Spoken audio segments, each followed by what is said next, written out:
오늘 말씀 여호수아서 6장 15절에서 16절까지 말씀입니다. 구약성경 327쪽쯤에 있는 말씀.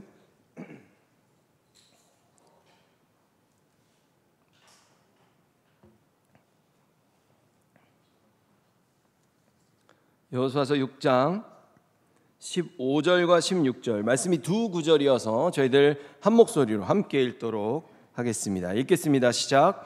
일곱째 날 새벽에 그들이 일찍이 일어나서 전과 같은 방식으로 그 성을 7번 도니 그 성을 7번 돌기는 그날뿐이었더라. 7번째 제사장들이 나팔을 불 때 여호수아가 백성에게 이르되 외치라. 여호와께서 너희에게 이 성을 주셨느니라. 아멘. 저희들 오늘 이 본문 가지고 왕의 입성이라는 제목으로 말씀 나누겠습니다. 저희들 말씀은 두 구절만 읽었지만 저희들 본문을 나누는 것은 6장 전체 여리고성 전투를 가지고 함께 나누도록 하겠습니다. 여러분, 오늘 이 여리고성 전투 저희들이 여호수아서라고 생각하면요, 보통은 기생 라합의 이야기와 함께 가장 유명한 사건으로 여겨지는 이야기가 바로 이 여리고성 전투인 것 같습니다. 우리는 보통 이것을 여리고 전쟁 또는 여리고 전투라고 이렇게 많이 이야기하는데요. 과연 여러분, 그러면 우리가 여리고 전쟁이라고 하는 이 전쟁의 양상을 여러분들이 성경을 보실 때 상식적으로 이 전쟁이 어떻게 보여집니까? 사실 이 전쟁은요, 전혀 전쟁답지 않은 모습을 하고 있는 전쟁입니다. 그렇지 않습니까? 그렇다면 과연 이 전쟁 가운데 이스라엘 백성들은 무엇을 했습니까? 이스라엘 백성들은 따지고 보면 그 성 주위를 이렇게 빙빙 도는 것 말고는 엄밀히 말해서 한 게 없습니다. 마지막에 소리를 한번 빽 지르긴 했죠. 그죠? 근데 어떤 이런 몸으로 뭔가를 이렇게 특별히 한 것은 전혀 없다는 것이죠. 그래서 이 여리고 전쟁은요, 엄밀히 말해 전쟁이라고 하기에는 어찌 보면 너무나도 비상식적이고 이상한 모습으로밖에 보여지지 않는, 그렇게 비춰지는 전쟁이라는 겁니다. 그런데요 여러분, 저희들이요 이 상황을 이해할 때 이것이 전쟁이다라는 그 선입견을, 그 생각을 완전히 버리고 그냥 이 여리고성 전쟁에서 백성들이 행하는, 하나님이 이렇게 행하라고 주신 그 명령들의 내용만을 보면요, 이것이 어떤 상황인지를 이해할 수가 있게 됩니다.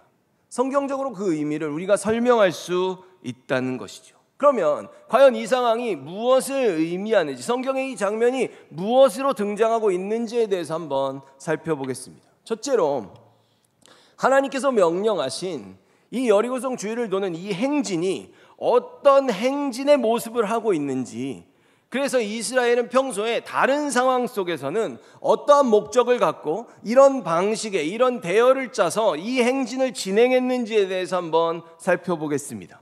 여러분, 이 행진이 갖는 성격을 알기 위해서 저희들은 첫째로 이 행진의 주된 역할을 감당하면서 참여하는 사람들이 누구인지를 살펴볼 필요가 있습니다.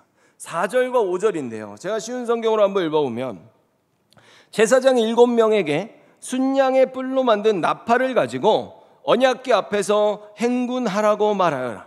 7일째 되는 날에는 성을 7바퀴 돌며 제사장들에게 나팔을 불라고 말하여라. 제사장들이 한번 길게 나팔을 불면 백성들에게 나팔 소리를 듣고 크게 고함을 치라고 말하여라. 그리하면 여리고의 성벽이 무너질 것이다. 그때 백성들은 곧장 앞으로 쳐들어가거라. 아멘. 여러분, 지금 보면 어떻습니까?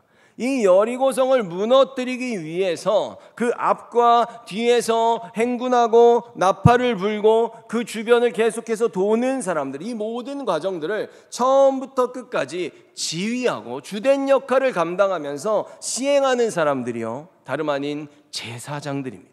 일부 무장한 자들이 분명히 등장하긴 해요. 그러나 이들은 중간에 뭘 하는 게 아니라 이 성이 다 무너지면 그때 뛰어들어가서 그곳을 진멸하는 군사들이지, 여리고성을 무너뜨리기 위해서 이 행진 속에서 그들이 뭘 감당하는 일은 없습니다.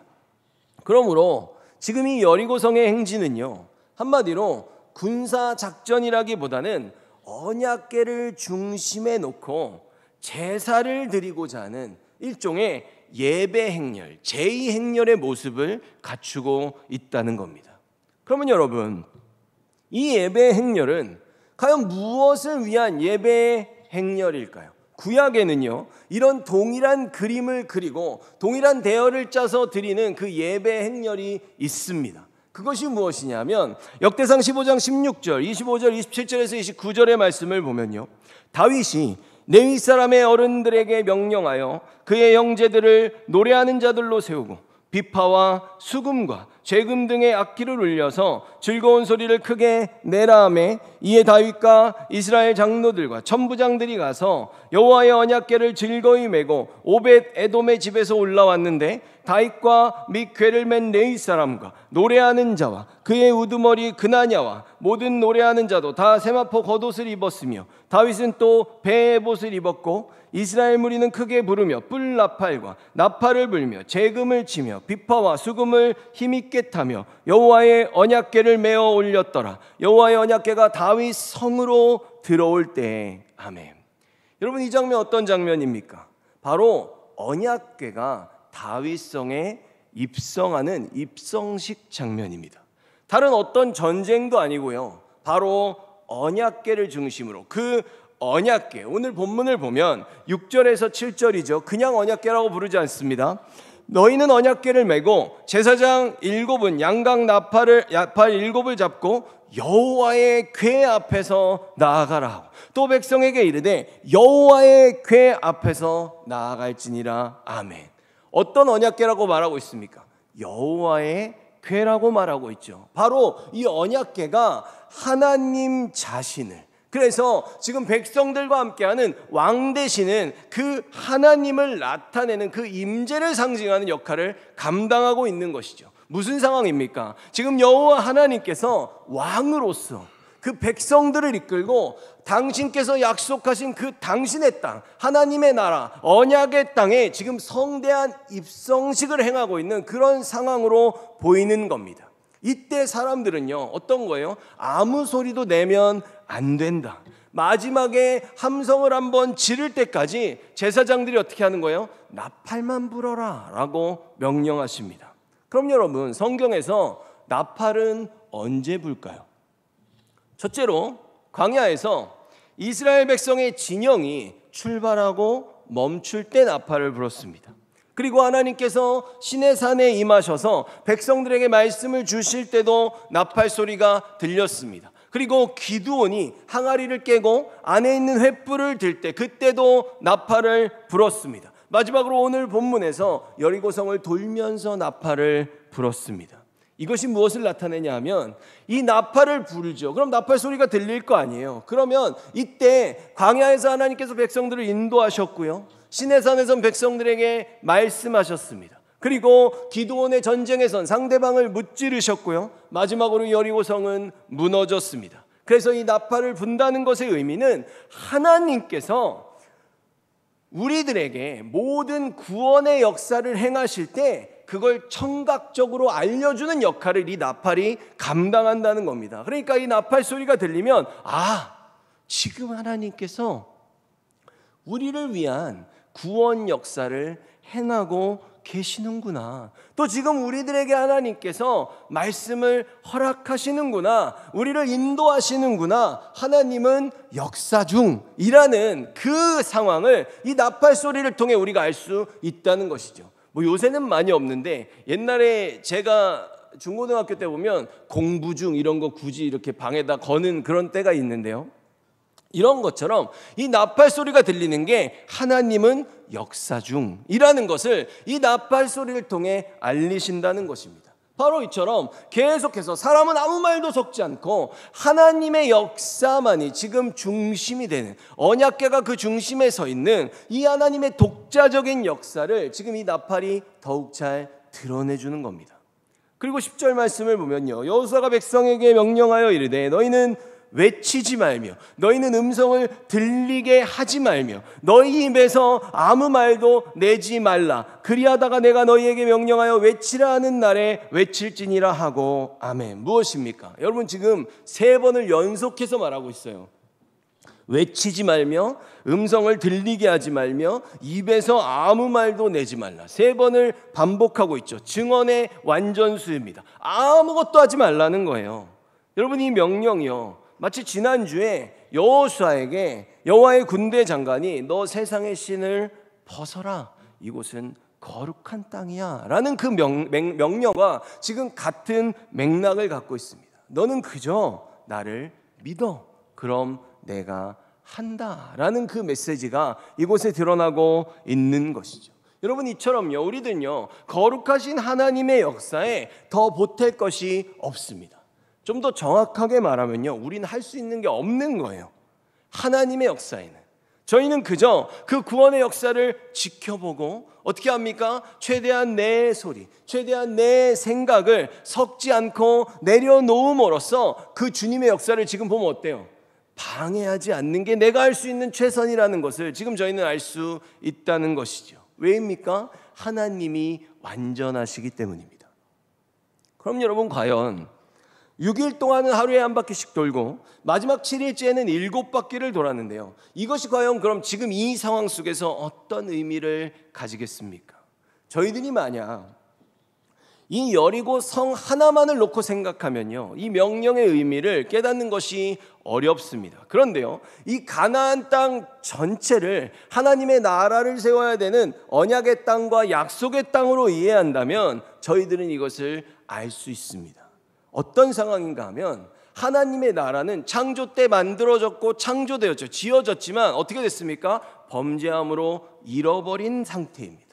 지금 이 하나님께서 다시 허락하신 약속의 땅, 이 가나안 족속으로 인해, 근데 이 땅이요, 지금 썩어져 있는 땅이에요. 지금 죄로 물들어 있단 말이죠. 그래서 주님께서는 예수님의 보혈로 우리들의 죄를 정결케 씻기시는 것처럼 마치 천지창조의 6일과 마지막 7일째의 과정을 지금 반복하시는 그런 재창조의 모습이 지금 이 상황을 통해 드러나고 있다는 겁니다. 6일 동안 이 땅을 지으시고 7일째에 안식하심으로써 완벽한 창조를 완성하신 그 역사를 이루셨듯이 하루에 한 바퀴씩 6일을 돌고 마지막 7일째 7바퀴를 도는 완전한 성취를 뜻하죠. 바로 그 바퀴를 돌게 하심으로써 이 가나안 땅을 다시금 거룩해 하사 백성들에게 허락하실 새로운 땅으로 만드시는 역사입니다.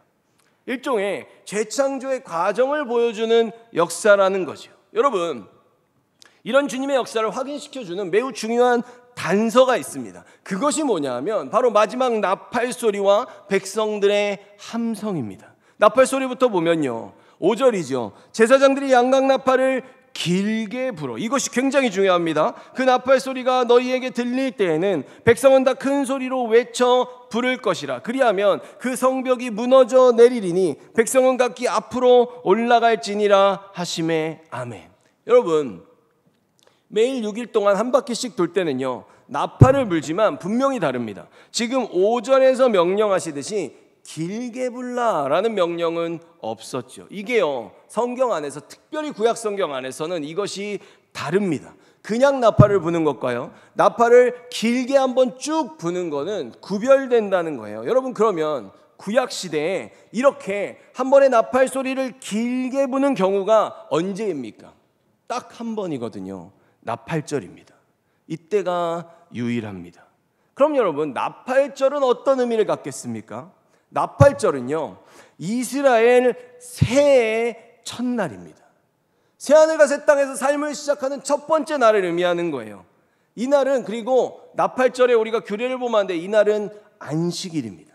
다시 말해서 지금 이스라엘이 6일을 들고요, 마지막 7일째에 나팔을 길게 불었죠. 나팔절에도 그들이 6일 동안을 매일매일 예배하고 마지막 7일째에 똑같은 방식으로 나팔을 길게 불되 7일째에는 안식일에 불었다는 겁니다.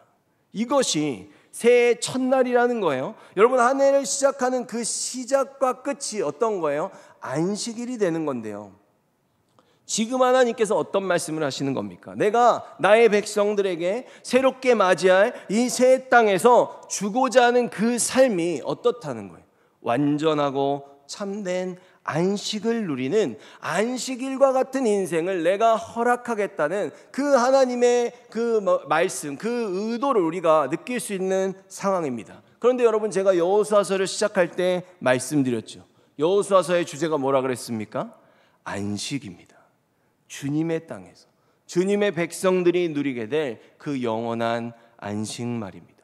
그러므로 지금의 이 여리고성 전투는요, 새 예루살렘 성에서 지금 그 성으로 왕이 입성하는 입성식의 모습을 보여주고 있고요, 그 입성하는 순간 마지막 길게 부는 양각 나팔 소리는 이스라엘이 나팔절에 주님께서 이 땅에 왕권을 가지고 다시 오실 그 여호와의 날의 모습을 지금 그대로 재현하고 있는 대목인 것입니다. 그래서요, 지금의 이 긴 나팔 소리가 난 뒤에 이스라엘에게 지금 어떤 일이 벌어지는가 하면 나팔절에 이어서는 바로 대속죄일이 이어집니다. 어떤 거예요? 최후의 심판이 있죠.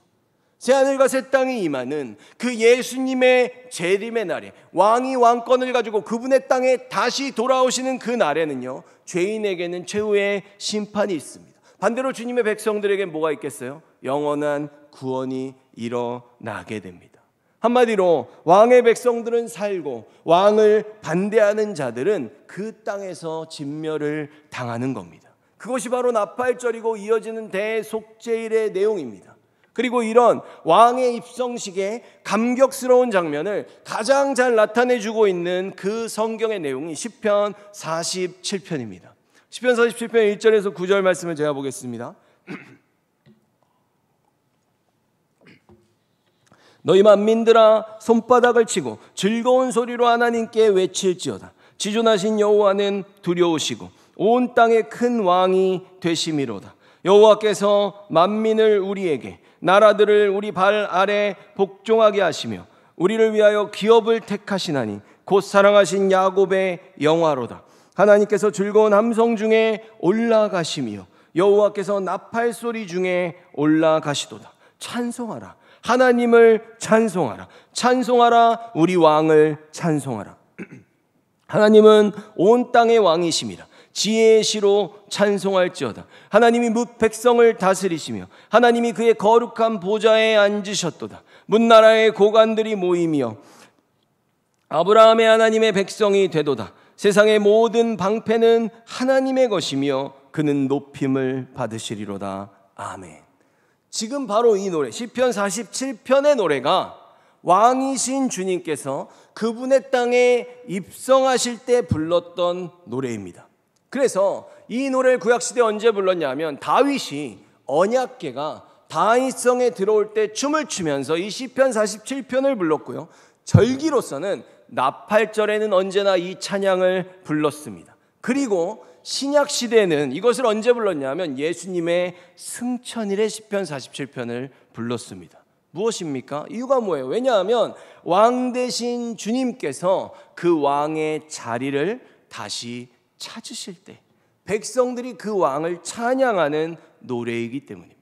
그래서 1절의 말씀을 다시 보면요, 언약궤가 다윗성에 입성하고 그 왕 되시는 주님께서 주님의 보좌에 앉으시는 그 장면, 그때 백성들이 손바닥을 치며 즐거운 소리로 외쳐라 라고 명령하고 있습니다. 이것이 나팔절에 이루어졌던 그 가슴 벅찬 예배 현장의 모습이라는 거죠. 그래서 바로 이 부분이요, 저희들이 예배 순서 때 저희들이 사도신경으로 신앙을 고백한 뒤에 찬양을 시작하기 전에 왕 되신 주님께 감사와 경배를 올려드리는 순서가 있습니다. 저희들이 박수하면서 이렇게 악기팀들이 함께 찬양을 올리는 순간이 있죠. 이것을 보통 전문용어로 셀러브레이션이라고 하는데, 이것이 주님의 왕되심에 대한 축하와 기념을 의미하는 부분입니다.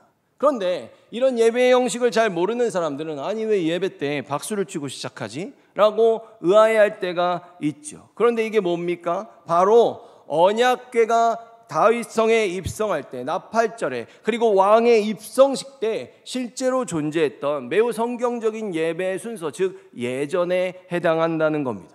그러므로 백성들이 여리고성을 돌던 그 마지막 7번째 날에 나팔을 길게 부르면서 지르는 함성은요, 실제 언어로도 그렇게 번역이 가능한데요, 다름 아닌 즐거움의 함성입니다. 이것이 왕의 입성식의 그 하이라이트라고 해도 과언이 아닌 부분이죠. 왜 그렇습니까? 여러분, 나팔절에 왕 되신 주님께서 다시 오시면 어떤 일이 벌어집니까? 우리들에겐 영원한 구원이 일어나는 것이죠. 그러니까 어떻게 그 영원한 구원을 받는 그때 기쁨의 함성을 지르지 않을 수 있겠습니까? 여러분, 오늘 이스라엘이 이 여리고성에 오기까지요, 이 여리고성 그러면 안에 있는 사람들을 생각해 보겠어요. 그러면 그들에게는 어떤 기회가 주어졌습니까? 저희가 2장 9절에서 봤는데요, 말하되 여호와께서 이 땅을 너희에게 주실 줄을 내가 아노라. 우리가 너희를 심히 두려워하고 이 땅 주민들이 다 너희 앞에서 간담이 녹나니 이는 너희가 애굽에서 나올 때 여호와께서 너희 앞에서 홍해 물을 마르게 하신 일과 너희가 요단 저쪽에 있는 아모리 사람의 두 왕 시온과 옥에게 행한 일, 곧 그들을 전멸시킨 일을 우리가 들었음이니라. 아멘.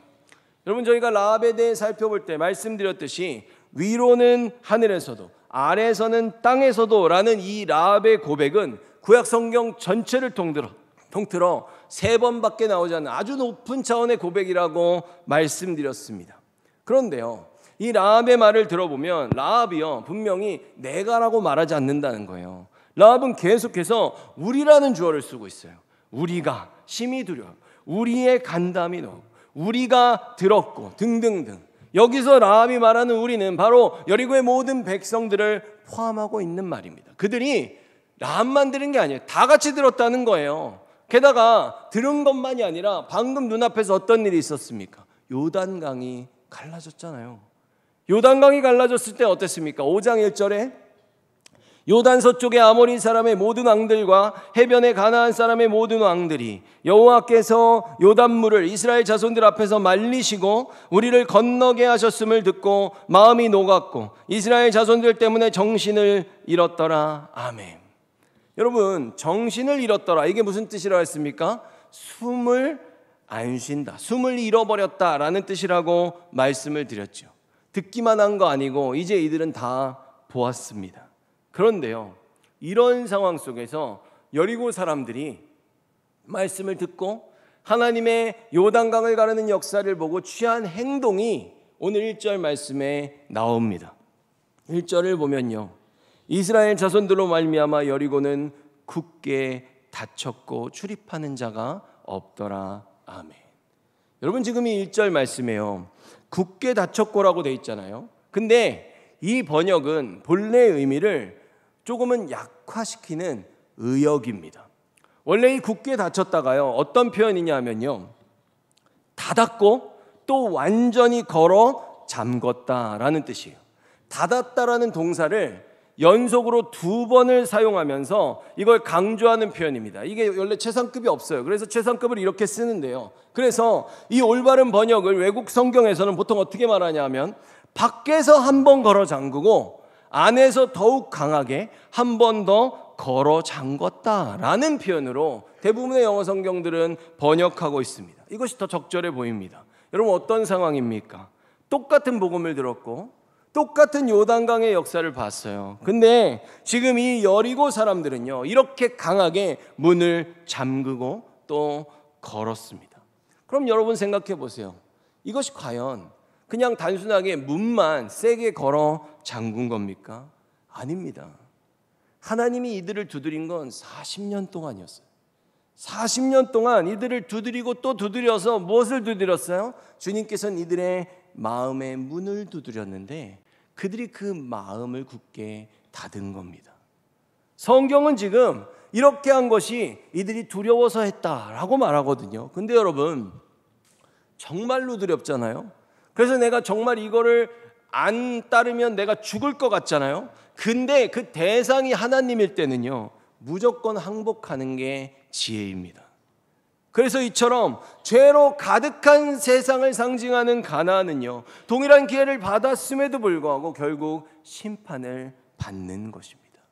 그러나 그 안에 믿음을 가진 라합은 어떻게 됐어요? 오늘 본문에 나옵니다. 뒷부분에 나오는데요, 라합은 특별한 구원을 받습니다.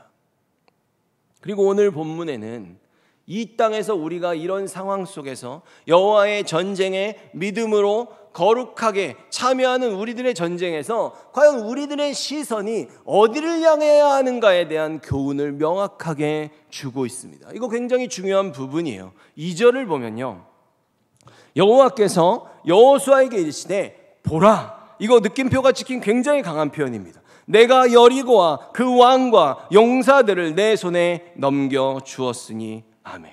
여러분 보세요. 지금 1절에 이어지는 2절 말씀이죠. 그러면 여리고가 문을 그렇게 굳게 닫았다고 쓰여져 있으면 바로 보라, 그러면 사람들은 뭘 보겠습니까?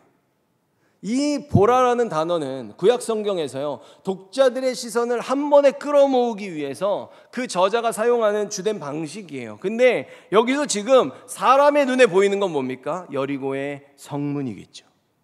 굳게 닫힌 성문, 나를 절대로 환영하지 않고 열어주지 않겠다는 그 성문을 보는 게 우리들의 현실이라는 거예요. 지금까지 단 한 번도 무너진 적이 없는 난공불락의 철옹성 그 여리고를 보라는 게 근데 아니잖아요. 지금 하나님께서 뭐라 그래요? 보라. 그리고 뒤에 뭐가 나옵니까? 내가 여리고와 그 왕과 용사들을 내 손에 넘겨 주었으니. 무엇입니까? 네가 봐야 되는 건 지금부터 내가 너희를 위해 행할 주님의 역사를 보라는 겁니다. 여러분, 바로 이 부분이 우리들에게 시사하는 바가 굉장히 큽니다. 지금의 우리들은 이 세상을 어떻게 살아가고 있습니까? 여러분들은 지금 무엇을 보고 계십니까? 사실 우리들은요, 굳게 닫힌 여리고의 성문을 볼 때가 훨씬 더 많지 않습니까? 나의 연약함이 도저히 감당할 수 없는, 그래서 넘을 수 없는 이 세상의 강력한 문과 여리고의 그 성벽들을 바라보면서 우리가 이미 하나님의 모든 약속과 말씀을 성령이 함께 하심에도 불구하고 우리가 좌절할 때가 너무 많다는 거예요. 그러나 주님께서는 오늘을 살아가는 우리들에게도 동일하게 말씀하십니다. 네가 봐야 하는 것은 너를 향한 나의 구원의 역사라고 말입니다. 그리고 그것을 기대하라는 거지요.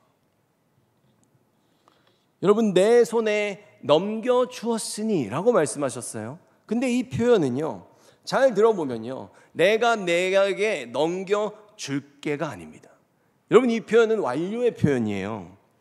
아직 아무것도 안 했잖아요. 근데요, 아직 아무런 방법도 가르쳐 주시지도 않았거든요. 근데 이미 내가 너한테 주었다라고 말씀하신 거예요.